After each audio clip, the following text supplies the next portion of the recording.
Mestna občina Maribor je prepoznala potrebo Maribora, da s pozitivnim zagonom podjetništva, gospodarstva spremenimo pogled prebivalstva in pokažemo, kako lepem mestu živimo.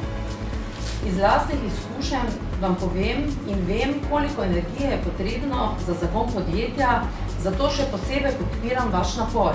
Recimo, da se je ta aplikacija rodila brez rok, ne? Pa ga moraš pač takrat stran vršiti.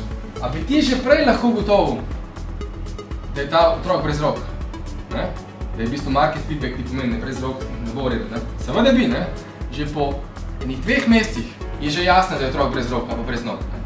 Grda primerjava se zavedam, se upravičujem naprej, ampak, ko boste vi razvijali svojo idejo, svoj produkt, se skozi vprašajte, a moram jaz 9 mesecev ali kakorkoli pač čakati, da bo kompleten produkt vam prišel tak shiny z mašnico, z vsem specifikacijam, z deklaracijam, da vam šele testiral na trgu, a ga ljudje hoče ali ne, a je lep ali ni, a je ugly ali ni. A lahko že prej določene featurje na nek način testiram. Ok, koliko je pa zdaj tega trga? Recimo, da rečeš, da bo se sam za Nemčijo dela, ne? Koliko ljudi v Nemčiji kupuje online?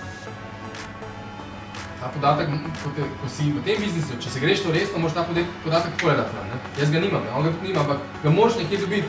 In to je pač search, ne? Google search, imaš neke statistike in če je to porastel, to dobiš hitro. Recimo, ok, Nemce je 90 milijonov, pa če vzameš otroke stran, pa pokojnice stran, pa jih ostane še 60 milijonov, 50 milijonov, pa rečeš, ok, online penetration je 90-80%, smo že na 40-ih, pa odrežeš na pol, ko so na ženske, imamo 20 milijonov, pa a res vse klikajo pa to, pa recimo, da prideš na njih 5 milijonov, da je ten tak dober konzervativ, ne? Da 5 milijonov žensk v Nemčiji online kupuje. A je to v redu, estimate, od 90-ih, recimo, mogoče še to malo, ne vem, ampak se hitro najdeš, ura, 2 domače naloge pa najdeš, recimo, da je 5 milijonov, ne? Iz one prvotne ideje, ko so oni mogli en svoj problem rešiti, so ugotovili, da tega problema je ogromno po svetu in da so oni eni najboljši, ki to tako dobro rešujejo in zdaj je to njihov biznis. In zdaj je ta biznis samo v software, v driverih za e-ink takle, medtem ko une tablice za naročanje je pa tak biznis, pa še vedno stragla. Če deliš, je en majhen rizik, da bo nekdo rekel, wow, to je pa ful dobra ideja, pa bo šel sam to narediti, ampak ta verjetnost je ful majhna.